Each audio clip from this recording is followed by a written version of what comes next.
fluorescence. This, that magic property of various materials to glow mysteriously, weirdly, when subjected to certain invisible spectral rays.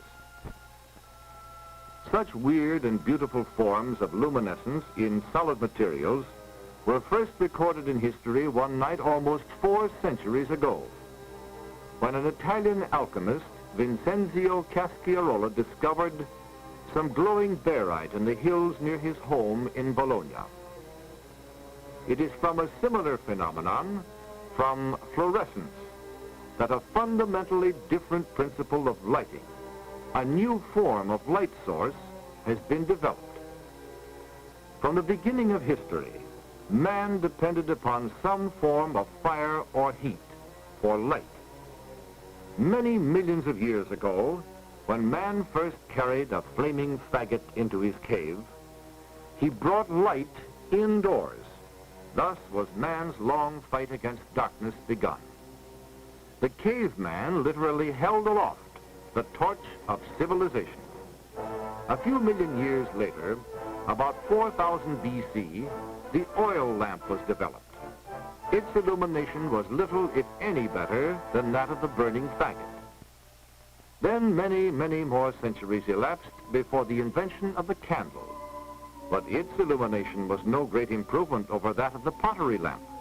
Not until the 18th century did man devise a means of protection for the flame of his light. The lamp chimney was the first scientific example of an accessory to the source of light. It crippled lighting efficiency. The first permanent lighting installation was made possible by the piping of gas early in the last century. But as marvelous as gaslight seemed to be, it was still in effect an open flame and could not be adapted for universal use. Then in 1879, Thomas Edison devised the first practical incandescent lamp. And in this single great invention, the basis for more progress was made in lighting than had been made before in all time. From Edison's first carbon lamps, to the tungsten lamp, to the present gas-filled lamp, science, in a very few years, developed the incandescent lamp, so efficiently adapted to many varieties of usage today. The great era of modern lamp research had begun. Industry's laboratories took over man's age-old battle to banish darkness. In these laboratories, researchers made discovery after discovery of new efficiencies and new comforts, of better living through better light at less cost. Tracing back to Casciarola's first frightened glimpse of a glowing stone, modern lamp research solved countless problems. They tested and discarded. They tried and erred, but always they progressed until, in 1938, this entirely new kind of artificial light, fluorescent light, was made available for man's use. Here, electricity that formerly was wasted in heat is turned into more light, more pleasing light, more abundant light without increased lighting costs. And so this companion to the incandescent lamp marks a new great stride forward. For now, man is no longer merely fighting darkness.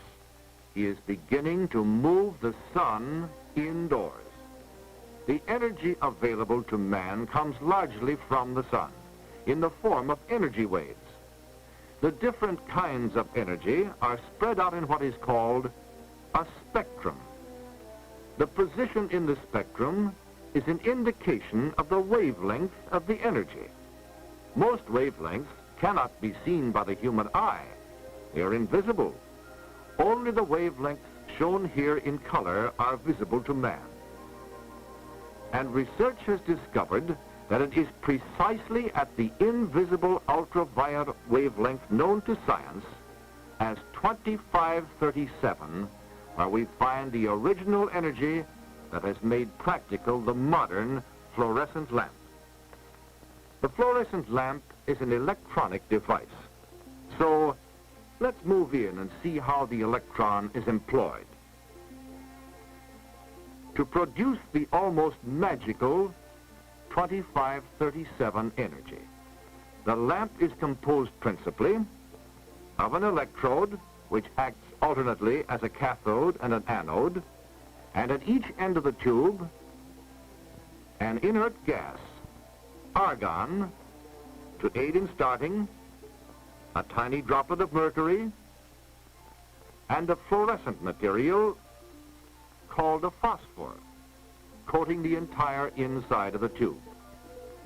When the lamp is turned on, the electrical current causes the electrode wire to heat up. This occurs in a very short time, after which voltage is applied to the ends of the tube. As the electrode heats up, billions of electrons are violently boiled out. These little fellows are actually only about 2/3 of an inch in size. They're just little bits of things. Forced out by the heat and voltage, they leave the electrode with terrific speed, but they soon tend to slow down. Behind them come more and more electrons. If we don't watch out, there's going to be a nasty traffic jam right near the electrode. But fortunately, these same swiftly moving electrons, hitting atoms of argon and mercury, instantly and mysteriously change them so that they act as traffic cops. These cops help to unsnarl the jam and assist millions of the electrons toward the electrode at the other end of the tube. Through this action, an alternating current arc is established. In the quick starting lamp, this action happens instantaneously. The arc causes the mercury to vaporize and greatly increase the number of mercury atoms throughout the tube. This little mercury atom is going about minding his own business when suddenly a free electron going at just the right speed collides with him, knocking him for the proverbial loop. The poor little mercury atom immediately tries to recover.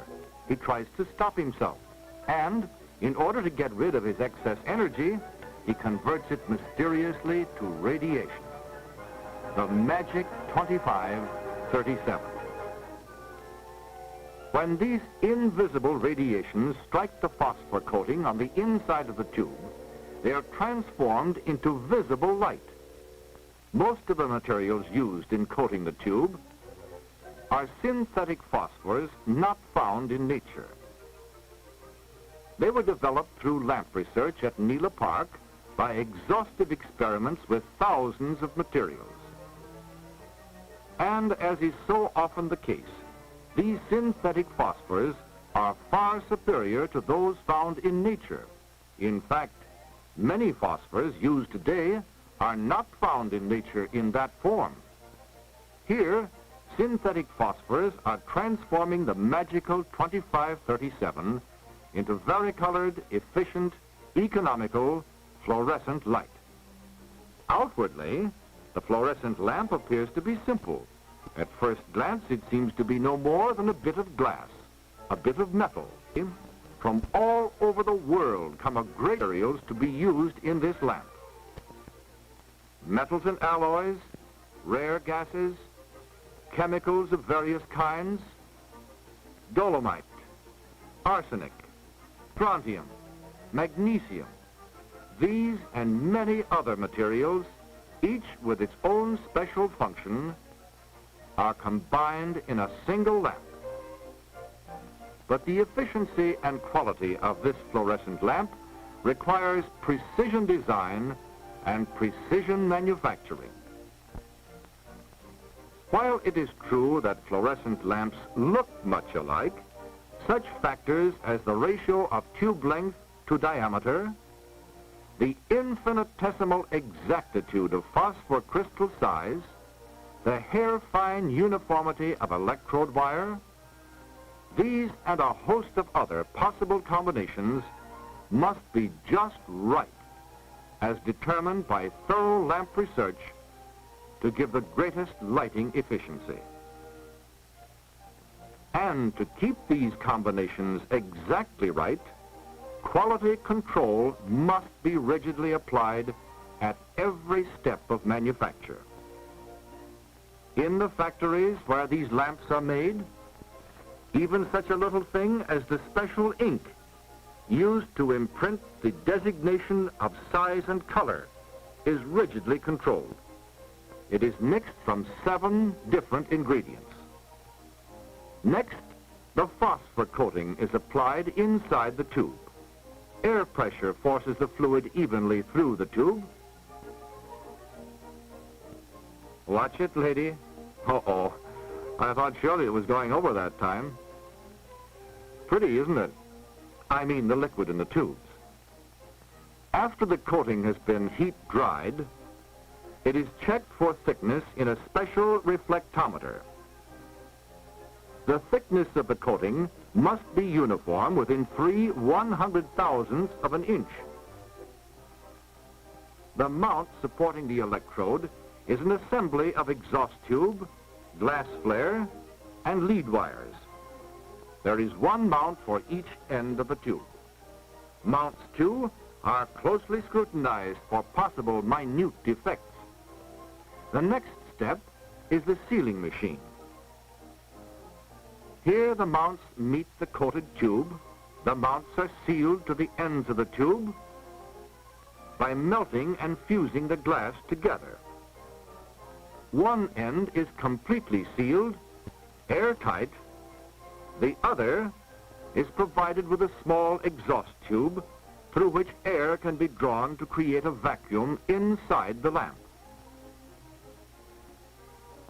The air is exhausted from the lamp by an ingeniously designed exhausting machine. The lamps move around the circle, and air is drawn out as they pass through an oven. The heat facilitates the removal of the air, and a high degree of vacuum is achieved. Low voltage current is applied to the electrode to provide additional heat and to cause the coating on the electrode to cast off all impurities.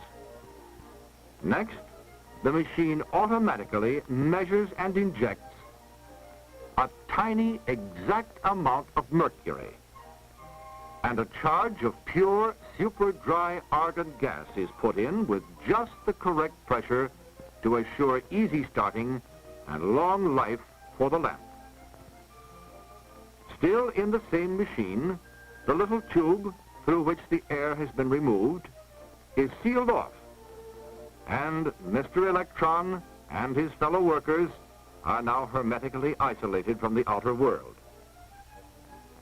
In the next operation, the lead wires are threaded through the hollow contact pins in the base. The base, filled with special cement, is sealed to the tube by baking at an exactly controlled temperature. The extra lengths of lead wires are cut off, and the leads are soldered to the pins.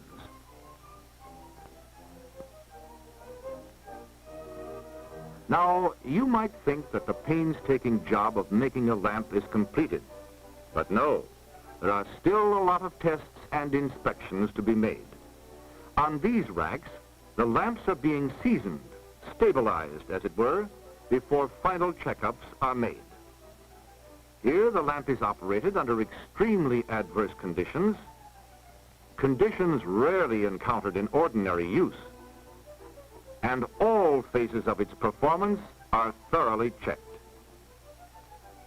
In all, some 480 tests and quality controls are applied before the finished lamp is ready to be packed and sent on its way to... Uh-oh, what's this? Taking the lamp out of the carton again? And it hasn't even left the plant. Oh, that's right. She's a special inspector, and she works for an outside concern, one of the country's leading testing laboratories. And she's giving the lamp another good going over on a strictly impartial and unbiased basis. She will test at least one lamp from each carton. Her reports cover 60 different checkups and tests, and she sends them directly to her boss in New York. Every day or so, a summary of these reports is given to the manufacturer. The various groups compete with each other for the best workmanship, alert always for new means of quality control. Now, all of these tests and inspections and checkups and controls, of course, cost something. But every dollar invested by the manufacturer to make lamps stay brighter longer returns to the public many hundredfold by making possible better light at lower cost.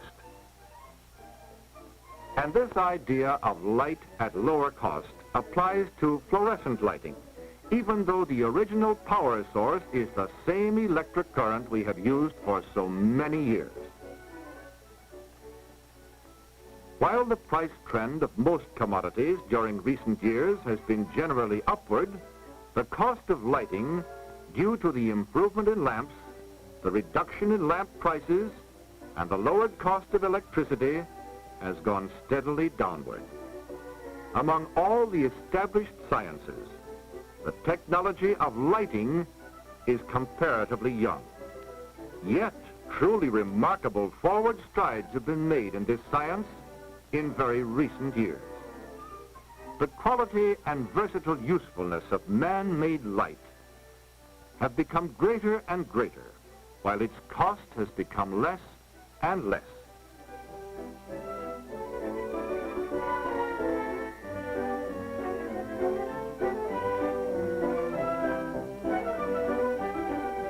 Thus does the science of lighting bring constant improvement in the comfort, health protection, and livability of our homes, in the beauty and utility of our public buildings, in our stores, large and small, and in the efficiency and productiveness of our industry. As man progresses toward the ultimate accomplishment of moving the sun indoors, a great and significant part in this achievement is being played by the magic of fluorescence.